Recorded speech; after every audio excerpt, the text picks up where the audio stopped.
여러분 안녕하세요. 즐거운 지구과학 시간이에요.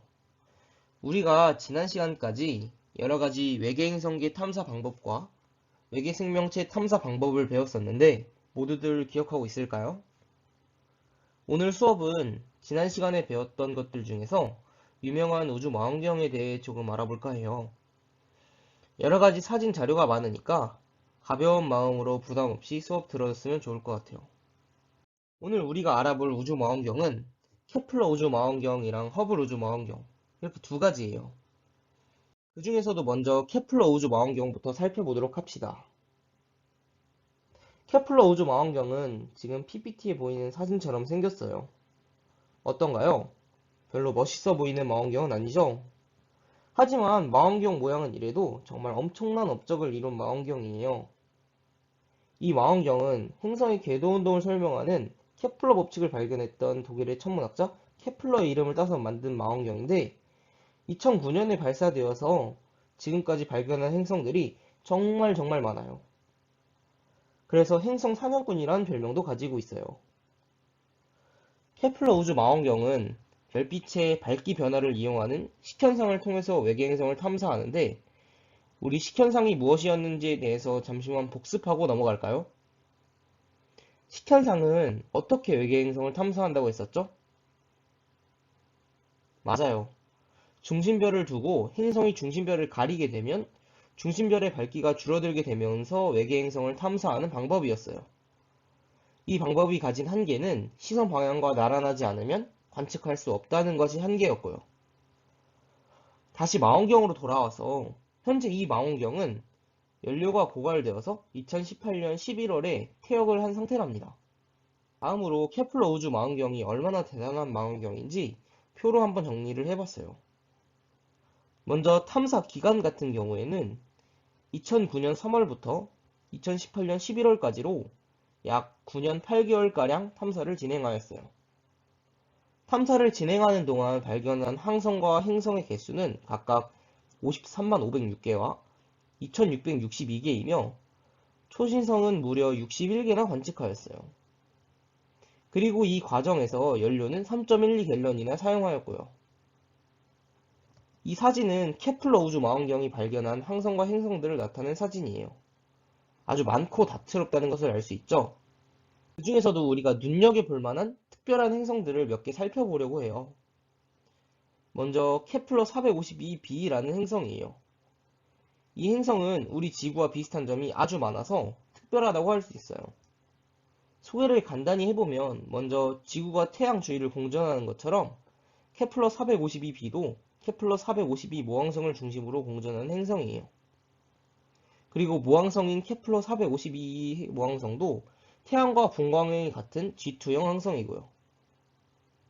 또한 이 행성은 지구로부터는 약 1400광년 정도 떨어진 은하계에 존재하는 아주 먼 행성인데 1400광년이면 빛의 속도로 가도 1400년이 걸린다는 말이니까 정말 멀리 떨어져 있는 외계 행성이라는 것을 알 수 있어요. 이제 지구랑 케플러 452b를 아래 표로 한번 비교해 보도록 할게요.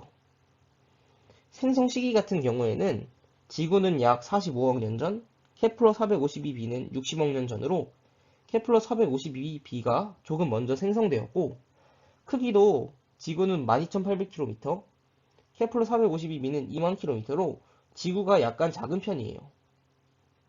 모항성을 공전하는 주기는 지구와 케플러 452b가 각각 365일과 385일로 거의 비슷한 것을 알 수 있고 모항성으로부터 떨어져 있는 거리도 그림처럼 서로 비슷하다는 것을 확인할 수 있어요. 다음 외계 행성은 프록시마 b예요. 프록시마 b는 프록시마 센타우리를 모항성으로 둔 외계 행성인데 지구로부터 거리가 약 4.24광년 정도로 지구에서 가장 가까운 외계 행성이에요. 크기는 지구의 1.3배 정도로 적정한 크기를 가지고 있고요. 프록시마 b의 가장 큰 특징은 액체 상태의 물이 존재한다는 점인데 액체 상태의 물이 왜 중요한지는 알고 있죠? 액체 상태의 물은 생명체가 존재하기 위한 필수적인 조건이기 때문이에요. 하지만 이 행성에서 생명체가 존재하기에는 어려움이 있어요. 왜냐하면 항성과 거리가 너무 가까워서 달처럼 자전주기와 공전주기가 같아지는 동주기 자전의 특성을 가지게 되고, 또 대기도 존재하지 않을 가능성이 높아서 생명체가 살기에는 쉽지 않아요.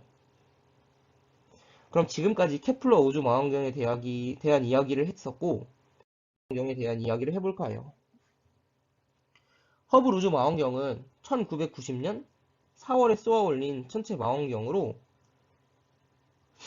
지구 상공 610km에서 지구 주위를 돌면서 천체를 관측해요.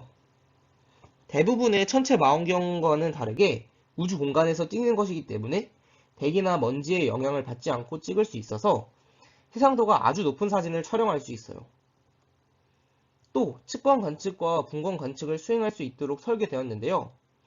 여기에서 측광 관측은 빛의 강도 변화와 변광성의 구조를 조사하는 관측을 말하는 거고, 분광 관측은 망원경으로 모아진 빛을 파장에 따라 나온 결과를 바탕으로 여러가지 물리 상태를 조사하는 관측을 말해요. 허블 우주 망원경이 찍은 성운들을 살펴보려고 하는데요. 먼저 개성운이에요. 개성운은 황소자리 방향에 있는 초신성의 잔해인데요. 영국의 천문학자 파슨스가 개성운을 관측한 후에 스케치를 한 그림이 개 모양과 비슷하여 지어진 이름이에요. 어떤가요? 개 모양처럼 생긴 것 같나요? 이 성운을 여러분들께 소개해드리는 이유는 모양이 신기한 것도 있지만 우리가 이전에 배웠던 초신성 폭발과 관련이 있기 때문이에요. 질량이 충분히 큰 행성들 같은 경우에는 핵융합 반응을 통해 철까지 핵융합 반응이 일어나고 이후에 초신성 폭발을 하게 되는데, 개성운의 경우에 인류 역사에서 초신성 폭발과 관련된 최초의 천체로 알려져 있어요.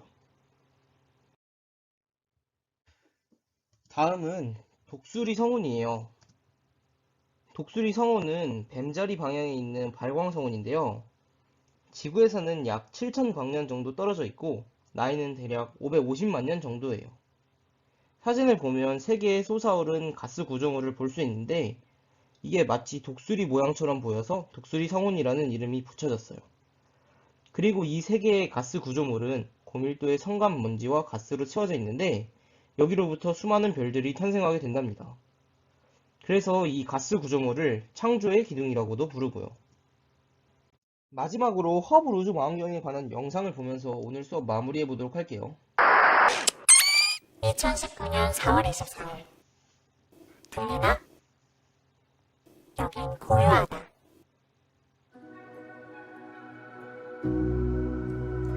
우주에 온 지 29년째 되는 날이라 기념으로 교신을 남겼다. 내가 누군지 아는가? 마침 한국에서 오늘 개봉한 이 영화로 나를 소개하겠다. 아이언맨이 탄 우주선이 지나가는 Journey is the end. 평화라고 공허한 우주. 이 우주의 실제 사진을 담아내는 나는 바로 허블 우주 망원경이다. 우주 팽창론의 근거를 제시한 천체 과학적 논문의 이름이다. 1990년 4월 24일 우주 탄생의 비밀을 찾기 위해 나는 지구를 떠났다. 긴 시간 동안 지구인들은 난생 처음으로 수많은 우주 사진을 찍었다. 최소 16,000개가 넘는 논문이 내 자료를 바탕으로 나왔다. 우주의 나이까지 내 덕에 비교적 정확하게 알 수 있게 됐다. 하지만 처음부터 좋은 일만 있던 건 아니다. 이 영화에 나온 것처럼 완전히 박살이 날 일은 없었지만 나는 조롱과 비난을 시달려야 했다. 조기 도난 때문에 눈에 한참 못 미치는 사진을 찍었기 때문이다. 한 코미디 영화에서 실패작을 모아낸 액자에 내 사진을 걸었더라. 그러다 1993년 12월 우주 비행사들이 수리를 위해 목숨 걸고 나에게 날아왔다. 수리가 끝난 뒤 나는 지구에서 제일 좋은 망원경이 됐다. 어느 정도라고?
2019년 4월 24일. 그럼 교신을 마친다.